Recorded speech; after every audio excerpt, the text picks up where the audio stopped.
তফসিল ঘোষণায় নির্বাচন নিয়ে কাটল শঙ্কা। একই দিনে গণভোট ইসির জন্য চ্যালেঞ্জিং। লেভেল প্লেইং ফিল্ড নিশ্চিতে কঠোর হওয়ার তাগিদ। দলগুলোকে দায়িত্বশীল হওয়ার আহ্বান। অখুশি হলেও তফসিলকে স্বাগত জানাতে বাধ্য হয়েছে অনেকেই, বললেন সালাউদ্দিন আহমেদ। নির্বাচনে আবেগ নয়, সুষ্ঠু পরিকল্পনা নিয়ে এগোতে চায় বিএনপি।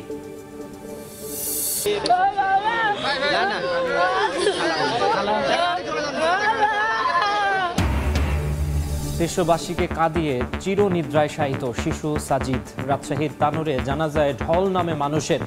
গর্ত উন্মুক্ত রাখায় জড়িতদের বিচার দাবি। গায়ে হলুদের অনুষ্ঠান শেষে বাড়ি ফেরা হলো না দুই বন্ধুর। ডেমরায় সিটি কর্পোরেশনের ময়লার গাড়ির ধাক্কায় প্রাণ গেল দুই বিশ্ববিদ্যালয় ছাত্রের। ঘাতক গাড়ি জব্দ। এবং আমদানিও কমাতে পারেনি পেঁয়াজের ঝাঁজ। রাজধানীতে ভারতীয় 120 আর দেশি বিক্রি হচ্ছে 140 টাকা কেজিতে।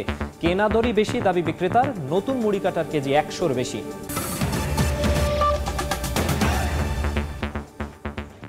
সময় সংবাদে সঙ্গে আছি আমি মাকসুম আলম খান। কেটে গেছে অনেকাংশেই, তবে কয়েক দফা বিতর্কিত নির্বাচনের পর এবার একই সঙ্গে সংসদ নির্বাচন এবং গণভোট আয়োজন ইসির জন্য চ্যালেঞ্জিং হবে বলে মনে করছেন রাজনৈতিক বিশ্লেষক অধ্যাপক সিদ্দিকুর রহমান।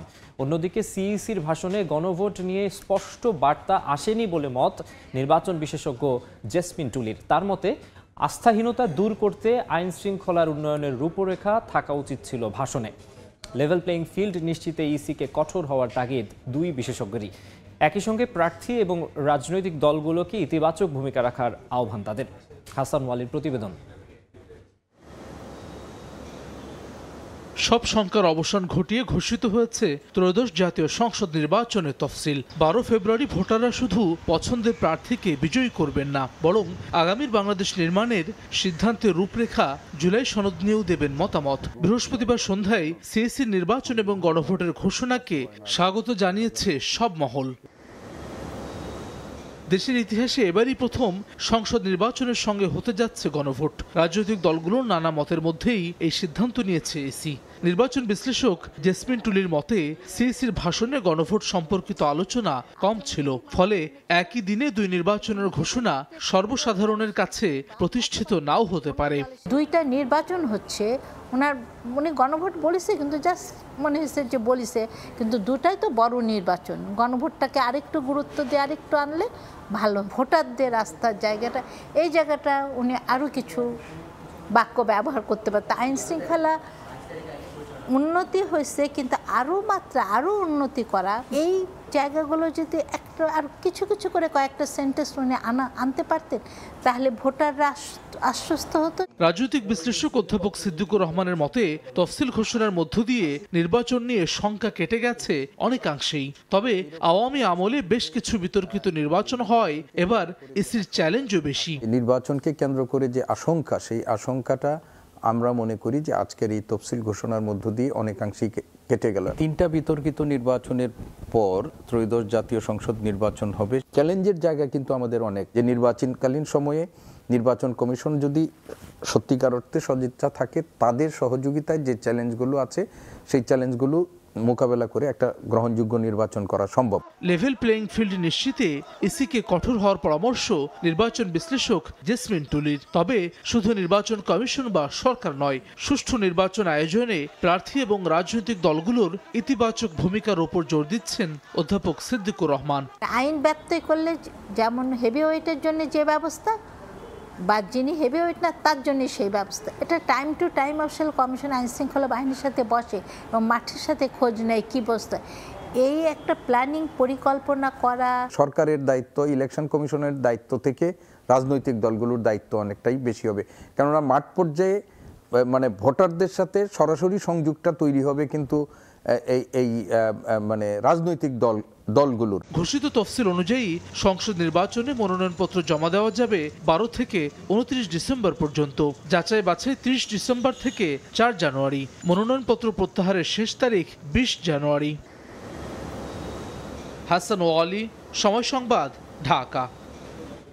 কেউ কেউ অখুশি হলেও তফসিলকে স্বাগত জানাতে বাধ্য হয়েছে। নির্বাচনে আবেগ নয়, সুষ্ঠু পরিকল্পনা নিয়ে এগোতে চায় বিএনপি। এমন মন্তব্য করেছেন বিএনপির স্থায়ী কমিটির সদস্য সালাউদ্দিন আহমেদ।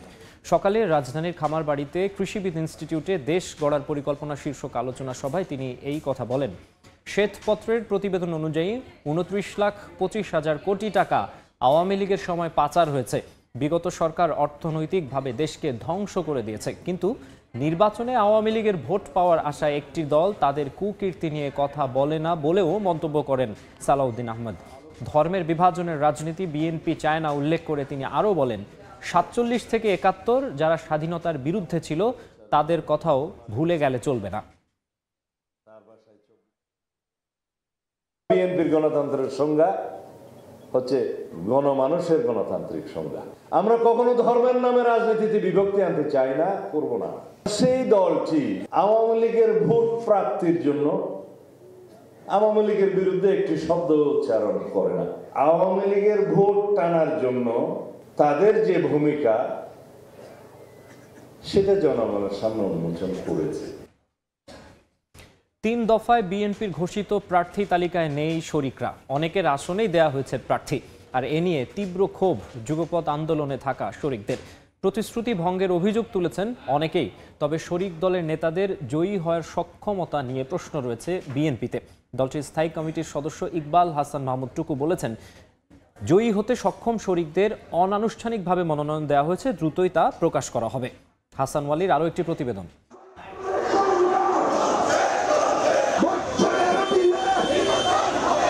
আওয়ামী লীগের শাসনামলে সভা সেমিনারে রাজপথে সরব ছিল বিএনপির সঙ্গে দীর্ঘ যুগপৎ আন্দোলনে থাকা দলগুলো। বিএনপির তরফ থেকে ঘোষণা ছিল যুগপৎ নির্বাচন এবং সরকার গঠনের। তবে জনসমর্থনে কিছুটা পিছিয়ে থাকা এসব দলকে আসন ছাড়তে নানা হিসেব নিকেশ কষতে হচ্ছে বিএনপিকে। মূলত 20 দলীয় জোট অকার্যকর হওয়ার পর থেকেই ফ্যাসিবাদ বিরোধী এসব দল বিএনপির কণ্ঠে কণ্ঠ মিলিয়ে অবস্থান জানান দেয় রাজপথে। তবে আসন্ন নির্বাচনে জামায়াত ইসলামী আন্দোলন সহ 8 দলের মোর্চার শক্ত অবস্থান এবং আরপিও সংশোধনীতে নিজ দলের প্রতীক নিয়ে ভোট করার বাধ্যবাধকতায় ভাবনায় পড়েছে বিএনপি। আসন ছাড়লে এসব দল জিতে আসতে পারবে কিনা তা নিয়ে সন্দেহ দলটির। 3 দফায় 273টি আসনে দলীয় প্রার্থী ঘোষণা করেছে বিএনপি। আসন নিশ্চিত না হয় ক্ষুব্ধ শরিকরা। আমরা তো এই 17 বছর 20 বছর আপনাদের কাছে কিছু চাইনি। রেজাল্টের যখন সময় এসেছে তখন দেখলাম বিএনপি তার সমস্ত প্রতিশ্রুতি তারা ভঙ্গ করেছে। এখন তারা বলতেছে যে তারা কিছু আসন খালি রেখেছে, যে আমার আসনে তো প্রার্থী দেওয়া হয়েছে। বিএনপি বন্ধুহীন হওয়ার তৎপরতা গ্রহণ করেছে কিনা এমন প্রশ্ন তুলে বিপ্লবী ওয়ার্কার্স পার্টির সাধারণ সম্পাদক সাইফুল হক বলছেন, বিএনপির আচরণে অনাস্থা অবিশ্বাস তৈরি হচ্ছে। কোনো রকমে ধরেন জাস্ট 2-4-5টা একটু বুস্টুস দিয়ে পরিস্থিতিকে ম্যানেজ করা, এই ম্যানেজ করার চিন্তাটা যুগপথের শরিকদেরকে ক্ষুব্ধ করেছে। এটা অনাস্থা অবিশ্বাস জায়গাটা তৈরি হচ্ছে। ছাড় দেওয়া আসনে পরাজয়ের শঙ্কার কথা বলছেন বিএনপি নেতা ইকবাল হাসান মাহমুদ টুকু। তাদের নমিনেশন দিলাম, তারপরে বিএনপি ক্ষমতা যেতে পারে, তার লাভটা কি হবে? আমরা যেগুলা প্রার্থীকে মনে করেছি ওনাদের মধ্যে থেকে জয়লাভ করতে পারে সেগুলো প্রার্থীরা আমরা নমিনেশন কনফার্ম করে দিয়েছি। শরিকদের প্রত্যাশিত আসনে নিজস্ব উদ্যোগে প্রচারণা চালানোর পরামর্শই নেতার। বাকি থাকা 27 আসনের মধ্যেই শরিকদের আসন নিশ্চিতের কথা বলছেন তিনি।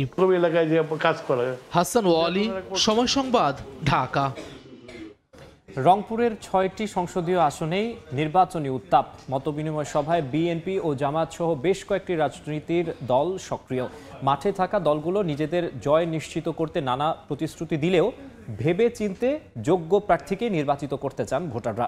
শাকিল মাহমুদের ছবিতে নাজমুল ইসলাম নিশাতের রিপোর্ট। 3 নভেম্বর বিএনপির প্রার্থী তালিকা ঘোষণার পর থেকেই সরগরম হয়ে ওঠে নির্বাচনী মাঠ। গণ অভ্যুত্থানের পর সর্বোচ্চ শক্তি নিয়ে মাঠ পর্যায়ে সরব দলটি। রংপুরের 6টি আসনেই প্রার্থীদের উঠান বৈঠক, গণসংযোগ সহ দলটির ভারপ্রাপ্ত চেয়ারম্যান তারেক রহমান ঘোষিত রাষ্ট্র কাঠামো মেরামতে 31 দফা তুলে ধরতে দিনরাত ভোটারদের দোরগোড়ায় যাচ্ছেন প্রার্থীরা। তবে রংপুর 4 আসনে এনসিপির সদস্য সচিব আক্তার হোসেন সরব থাকলেও বাকি আসনগুলোতে প্রচারণায় নামেনি গণ অভ্যুত্থানের চেতনার উপর ভিত্তি করে গড়ে ওঠা নবীনে দলটি।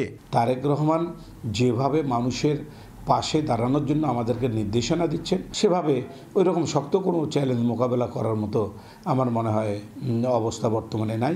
এই অঞ্চলের মানুষেরা দীর্ঘ সময় ধরে উন্নয়ন বৈষম্যের শিকার হয়ে এসেছেন। তারা সেই উন্নয়ন বৈষম্য থেকে জাতীয় নাগরিক পার্টি এনসিপির হাত ধরেই এই অবসান ঘটাতে চান। বসে নেই জামায়াত। রংপুরের 6টি আসনে প্রার্থী দিয়েছে দলটি। কর্মীদের উজ্জীবিত করার পাশাপাশি ভোটারদের নিজেদের পক্ষে টানতে চালিয়ে যাচ্ছেন টানা প্রচারণা। এছাড়াও মাঠে রয়েছে ইসলামী আন্দোলন বাংলাদেশ সহ সমমনা দলগুলো। চ্যালেঞ্জ শুধু আমাদের একটা লেভেল প্লেইং ফিল্ডটা হবে কিনা এবং ফ্রি এবং ফেয়ার নির্বাচন। দেশকে যদি একটা মানবিক দেশ করতে হয়, কল্যাণ রাষ্ট্র করতে হয়, তা আদর্শিক পরিবর্তন দরকার। তবে প্রার্থীদের প্রতিশ্রুতির ফুলঝুরিতে নয়, এলাকার উন্নয়নে যোগ্য প্রার্থীকে বেছে নিতে চান ভোটাররা। কোনো দুর্নীতি থাকবে না, এখানে কোনো স্বজনপ্রীতি থাকবে না, যারা গরিব দুঃখীর দুঃখ বুঝবে সেই এমপি চাই আমরা। রংপুরের 6টি সংসদীয় আসনে মোট ভোটার 25,73,074 জন। নাজমুল ইসলাম নিশাত, সময় সংবাদ, রংপুর। অন্য প্রসঙ্গ, দেশবাসীকে কাঁদিয়ে চিরনিদ্রায় শায়িত হলো শিশু সাজিদ। রাজশাহীর তানোরে জানাজায় ঢল নামে মানুষের। বাড়ির পাশে জানাজা শেষে সরকারি কবরস্থানে দাফন করা হয় তাকে। গভীর নলকূপের গর্ত উন্মুক্ত রাখায় জড়িতদের বিচার দাবি করেন স্বজন ও এলাকাবাসী।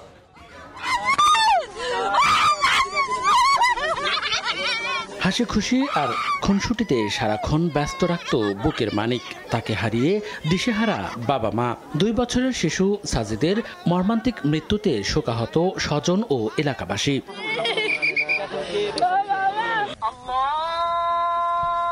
রাজশাহীর তানোরে গভীর নলকূপের পরিত্যক্ত গর্তে পড়ে জীবন প্রদীপ নিভে যাওয়া শিশু সাজিদ চিরনিদ্রায় শায়িত হলো। শুক্রবার সকালে বাড়ির পাশে জানাজা শেষে কোয়েলহাট সরকারি কবরস্থানে তাকে দাফন করা হয়। শিশুটির নিথর দেহ দেখে অশ্রুসিক্ত হয়ে পড়েন হাজারো মানুষ। বরেন্দ্র অঞ্চলে একটা ডিপ বসাতে গিয়ে কয়েক জায়গাতে বোরিং করতে হয়, তো সকলেই যেন সতর্ক হয়, যেখানে গর্ত সেখানে মোজা দিবে, তাহলে এই অকাজটা আমাদের ঘটতো না। সবাই নিজের দায়িত্বের বিষয়ে সতর্ক থাকে যাতে আর কারো কোনো ক্ষয়ক্ষতি না হয়। বুধবার দুপুরে মায়ের সঙ্গে বাড়ির পাশের বিলে যাওয়ার সময় পরিত্যক্ত গভীর নলকূপের গর্তে পড়ে যায় শিশু সাজিদ। পরে শুরু হয় উদ্ধার অভিযান। ফায়ার সার্ভিসের 8টি ইউনিটের চেষ্টায় বৃহস্পতিবার রাত 9টার দিকে মাটির প্রায় 50 ফুট গভীর থেকে শিশুটিকে অচেতন অবস্থায় বের করে আনেন ফায়ার সার্ভিস কর্মীরা। এরপর তানোর উপজেলা স্বাস্থ্য কমপ্লেক্সে নেওয়া হলে মৃত ঘোষণা করেন চিকিৎসক। সময় সংবাদ, রাজশাহী। এই মুহূর্তে রাজশাহীর তানোরে আছেন রিপোর্টার আলতাফ হোসেন। সরাসরি যাচ্ছি তার কাছে। আলতাফ, শিশু সাজিদের জানাজা সম্পন্ন হয়েছে সকাল 10:40 এরপরে জানাজার পরে তাকে দাফন করা হয়েছে পাশেই যে কবরস্থান সেখানে। এবং জানাজায় আমরা দেখেছি যে স্থানীয় অনেক বাসিন্দা সেই জানাজা অংশ নিয়েছে। শত শত মানুষ বলা যায় সেই জানাজা অংশ নিয়েছে এবং সাজিদের জন্য দোয়া করেছে, সাজিদের পরিবারের জন্য দোয়া করেছে। আমরা দেখেছি এ সময় একটি আবেগঘন মুহূর্ত কিন্তু সেখানে তৈরি হয়। সেখানে স্থানীয় বাসিন্দা যারা আছেন, আত্মীয় স্বজন যারা ছিলেন, তাদের চোখে কিন্তু সাজিদের জন্য আমরা চোখে পানি দেখেছি। এবং একই সঙ্গে আমরা যেটি দেখেছি জানাজার পূর্বে বাড়িতে এখন পর্যন্ত কিন্তু সাজিদের মা পাগল প্রায় অবস্থা এবং কিছুক্ষণ আগেও তার আহাজারে আমরা দেখেছি তার বাবা এবং তার যে পরিবারবর্গ সহ আত্মীয় স্বজনদেরকে আমরা কিন্তু চোখের কান্না করতে দেখেছি। এবং একই সঙ্গে আমরা পুরো এলাকা দেখছি যে শোকে স্তব্ধ এখন পর্যন্ত পুরো এলাকা। এবং এমন একটি মর্মান্তিক দুর্ঘটনা যে সাজিদের সাথে ঘটেছে এমনটি যেন আর কারো জীবনে না হয়, কোনো সন্তান বা কোনো শিশু যেন এভাবে ঝরে না যায় অকালে, সেই প্রার্থনা কিন্তু এবং সেই দাবিও কিন্তু এলাকাবাসী করছেন। এমন মর্মান্তিক ঘটনার প্রেক্ষাপটে যেটি হয়েছে যে আলোচনার জন্ম দিয়েছে, সমালোচনা হচ্ছে যে এভাবে পরিত্যক্ত গভীর নলকূপের গর্ত রেখে দেওয়া অরক্ষিতভাবে, সেটার ফলে আসলে এমন দুর্ঘটনা ঘটেছে বলে সবাই দাবি করছেন। এবং একই সঙ্গে এই ঘটনায় কিন্তু বিচারও দাবি জানাচ্ছেন কেউ কেউ। যদিও সাজিদের পরিবারের পক্ষ থেকে সেরকম কোনো দাবি দেওয়া করা হয়নি। কিছুক্ষণ আগে আমরা দেখেছি যে উপজেলা নির্বাহী অফিসার নাইমা খান কিন্তু এই বাড়িতে এসেছেন এবং বাড়িতে এসে শোক সন্তপ্ত পরিবারকে তারা কিন্তু সান্ত্বনা দিয়েছে এবং তাৎক্ষণিকভাবে কিছুটা তাকে সহযোগিতা করা হয়েছে। 25,000 টাকা তুলে দেওয়া হয়েছে সাজিদের বাবার হাতে, একই সঙ্গে কিছু শুকনা খাবার তার হাতে তুলে দেওয়া হয়েছে। এবং এর প্রেক্ষাপটে উপজেলা নির্বাহী অফিসার নাইমা খান কিন্তু আমাদেরকে জানাচ্ছিলেন, আমরা বলেছিলাম যে এর প্রেক্ষাপটে তারা কোনো ধরনের ব্যবস্থা নেবেন কিনা। তিনি আমাদেরকে যেটি জানিয়েছেন যে আসলে এর প্রেক্ষাপটে যদি পরিবারের পক্ষ থেকে যদি কোনো ধরনের অভিযোগ বা মামলা দায়ের করা হয় তার প্রেক্ষাপটে তারা কিন্তু প্রশাসন থেকে ব্যবস্থা নেওয়ার কিন্তু আশ্বাস দিয়েছেন। এবং এও বলেছেন যদি পরিবার থেকে কোনো অভিযোগ নাও দেওয়া হয় তারা প্রশাসনিকভাবে বা আইনত যেটা হয় সেটি তারা সেটি তারা আসলে তদন্ত করে দেখে তারা ব্যবস্থা নেওয়ার আশ্বাস দিয়েছেন উপজেলা নির্বাহী অফিসার। তো এই ছিল রাজশাহী তানোর উপজেলার যে শিশু সাজিদের যে নিহতের ঘটনা, তার সর্বশেষ খবর। শিশু সাজিদের মৃত্যুতে শোকস্তব্ধ তার পরিবার এবং এলাকাবাসীর মাঝে আমরা শোকের মাতম দেখছি।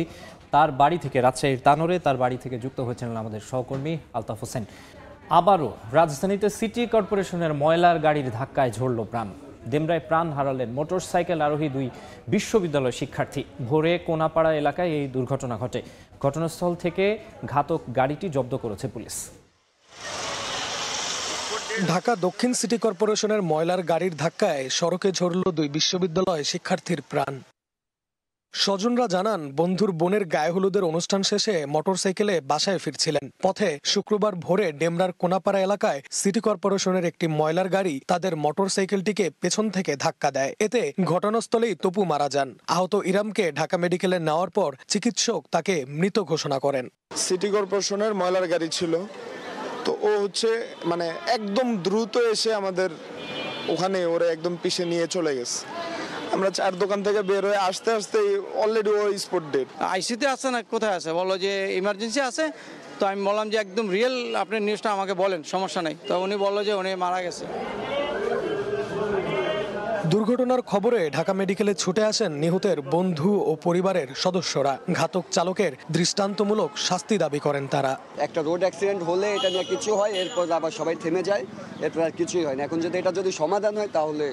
দুর্ঘটনার পরই পালিয়ে যান চালক। ঘাতক গাড়িটি জব্দ করেছে ডেমরা থানা পুলিশ। গাড়ির চালক হলো পলাতক। আমি গাড়িটা জব্দ করছি, জব্দ করে থানায় নিয়ে চালককে এখনো আটক করতে পারি নাই, চেষ্টা চলছে।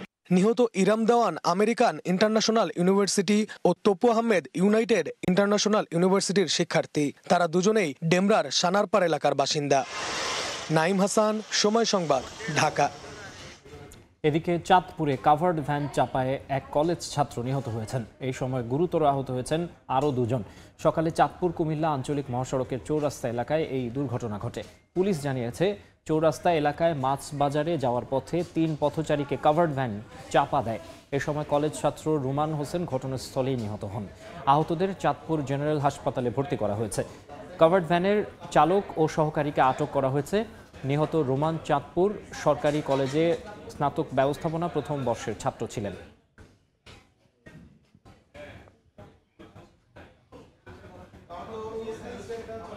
অনুষ্ঠিত হলো 2025-26 শিক্ষাবর্ষের MBBS ও BDS ভর্তি পরীক্ষা। সকাল 10টায় শুরু হয়ে পরীক্ষা চলে সোয়া 11টা পর্যন্ত। সারা দেশে 17টি কেন্দ্রের 49 ভেন্যুতে এই ভর্তি পরীক্ষা অনুষ্ঠিত হয়। পরীক্ষায় অংশ নেন 1,22,632 জন ভর্তি ইচ্ছুক। প্রতি আসনের বিপরীতে পরীক্ষা দেন 9 জন করে। এবারে বাণিজ্যের খবর।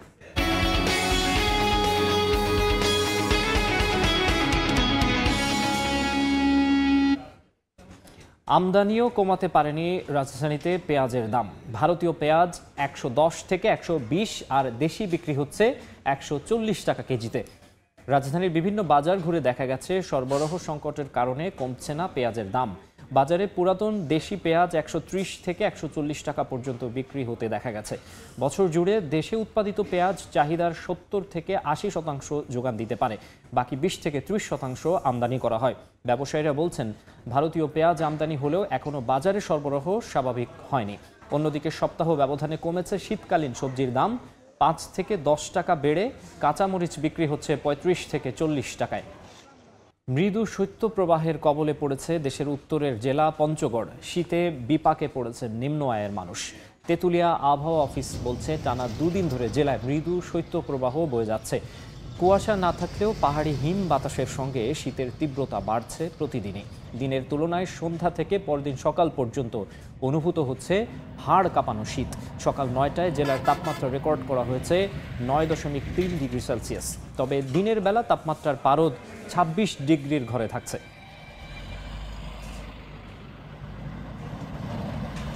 রংপুরে মুক্তিযোদ্ধা দম্পতি হত্যার ঘটনায় একজনকে গ্রেফতার করেছে পুলিশ। আসামিদের তথ্য অনুযায়ী অস্ত্র উদ্ধারে মাঠে নেমেছে পুলিশ। এই বিষয়ে বিস্তারিত জানাতে তারাগঞ্জ থেকে সরাসরি যুক্ত হচ্ছেন সহকর্মী রেদওয়ান হিমেল। রংপুরের তারাগঞ্জে চাঞ্চল্যকর যে মুক্তিযোদ্ধা দম্পতি রয়েছে সেই হত্যাকাণ্ডের ঘটনায় কিন্তু একজনকে গ্রেপ্তার করেছে পুলিশ। আমরা এই মুহূর্তে আছি রংপুরের তারাগঞ্জের যে কুরসা ইউনিয়ন রয়েছে সেখানে। আপনাদেরকে প্রথমেই জানিয়ে রাখি যে গতকাল রাতে কিন্তু যে রংপুরের তারাগঞ্জে যে মুক্তিযোদ্ধা যোগেশচন্দ্র রায় ও তার স্ত্রী যে সুবর্ণ রায়কে যে নিজ বাড়িতে হত্যাকাণ্ডের ঘটনা ঘটেছিল সেই জড়িত থাকার অভিযোগে কিন্তু একজনকে গ্রেপ্তার করে পুলিশ। গতকাল পুলিশ যেমনটি জানিয়েছে গতকাল বৃহস্পতিবার গভীর রাতে তাদের একটি বিশেষ অভিযান চালিয়েছিল।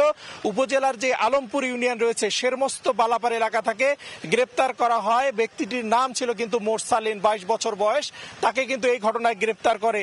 এর আগে কিন্তু আমরা জানিয়েছি যে মামলার যে তদন্তকারী কর্মকর্তা রয়েছে আবু সাইম তালুকদার, তিনি আমাদেরকে যেমনটি জানিয়েছেন যে হত্যার 2 দিন আগে কিন্তু মোরসালিন মুক্তিযোদ্ধার যে যোগেশচন্দ্রের বাড়ি রয়েছে সেখানে টাইলস লাগানোর কাজ করছিলেন কিন্তু তিনি। পরে কিন্তু শুক্রবার আজকে সকাল 11টায় মোরসালিনকে যে পুলিশ যোগেশচন্দ্রের বাড়ির পাশে হত্যাকাণ্ডে ব্যবহৃত অস্ত্র উদ্ধারে কিন্তু এই পুকুর পাড়ে আসে। সেই পুকুর পাড়ে এসে কিন্তু ঘণ্টাব্যাপী কিন্তু অস্ত্র উদ্ধারের পুলিশ চেষ্টা চালায়। এরপরে আমরা দেখেছি ঘটনাস্থলে এসে বাড়ির আশেপাশে কিন্তু উৎসুক জনতারা রয়েছে, তারা ভিড় করে। এরপরে এসে কিন্তু যে হাতল রয়েছে যেই দা দিয়ে কোপানো হয় সেই হাতলটা কিন্তু উদ্ধার করা হয়। সবকিছু পরিস্থিতি এখন পর্যন্ত আসলে পুলিশ আমাদেরকে কিন্তু জানাতে পারেনি এবং ঘটনার তদন্তকারী যাকে গ্রেপ্তার করা হয়েছে তাকে জিজ্ঞাসা মাধ্যমে কিন্তু এই ঘটনার সঠিক কারণ এবং অনুসন্ধান জানাবে বলে আমাদেরকে এমনটি জানিয়েছে পুলিশ। তো এই ছিল আমার কাছে থাকা রংপুরের তারাগঞ্জে যে কুরসা ইউনিয়নে দম্পতি যাকে হত্যা করা হয়েছিল তার সর্বশেষ তথ্য। রংপুর থেকে যুক্ত হয়েছিলেন সহকর্মী রেদওয়ান হিমেল। জাপানের উত্তর পূর্বাঞ্চলে 6.7 মাত্রার ভূমিকম্প আঘাত এনেছে। স্থানীয় সময় শুক্রবার দেশটির আবহাওয়া বিভাগ এই তথ্য জানিয়েছে।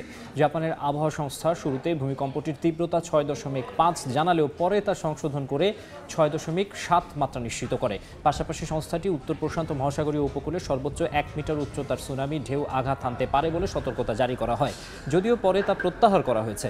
এর আগে গেল সোমবার একই অঞ্চলে 7.5 মাত্রার আরেকটি ভূমিকম্পে অন্তত 50 জন আহত হয়। জাপান প্রশান্ত মহাসাগরীয় রিং অফ ফায়ার এ অবস্থিত হওয়ায় নিয়মিতভাবেই ভূমিকম্পের সম্মুখীন হয়। 2011 সালে 9.1 মাত্রার ভূমিকম্প সুনামি দেশটির ইতিহাসে সবচেয়ে ভয়াবহ প্রাকৃতিক দুর্যোগগুলোর একটি হিসেবে পরিচিত।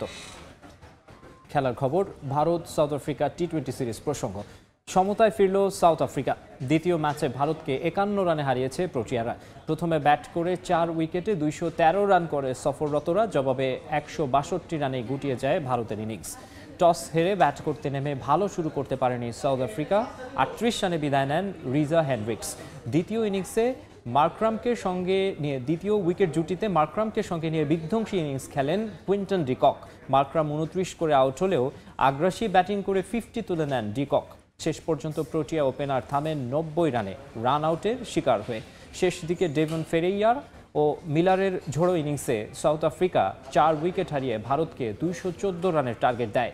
জবাব দিতে নেমে দাঁড়াতেই পারেনি ভারতের টপ অর্ডার। 32 রানে বিদায় নেন তাদের প্রথম সারির 3 ব্যাটার। দলীয় 67 রানে অক্ষর প্যাটেল আউট হলে বড় হারের শঙ্কায় পড়ে ভারত। 5 নম্বর পজিশনে ব্যাট করতে নামা তিলক ভার্মা 62 রানের ইনিংস খেললেও হার এড়াতে পারেনি স্বাগতিকরা। 162 রানে গুটিয়ে যায় ভারত। ম্যাচ সেরা হয়েছেন কুইন্টন ডিকক। সময় সংবাদের শীর্ষ সংবাদগুলো জানিয়ে দিচ্ছে আরেকবার। তফসিল ঘোষণায় নির্বাচন নিয়ে কাটল শঙ্কা। একই দিন গণভোটে চ্যালেঞ্জ দেখছেন বিশেষজ্ঞরা। লেভেল প্লেয়িং ফিল্ড নিশ্চিতের তাগিদ, দলগুলোকে দায়িত্বশীল হওয়ার আহ্বান। অখুশি হলেও তফসিলকে স্বাগত জানাতে বাধ্য হয়েছে অনেকেই, বললেন সালাউদ্দিন আহমেদ। নির্বাচনে আবেগ নয়, সুষ্ঠু পরিকল্পনা নিয়ে এগোতে চায় বিএনপি।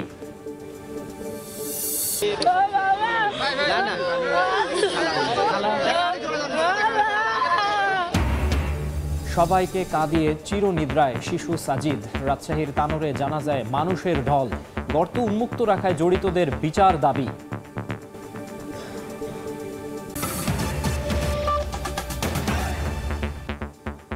এই ছিল দুপুর 12টার সময় সংবাদে। খেলার সময় নিয়ে আসছি কিছুক্ষণ পর, সঙ্গেই থাকুন সময়।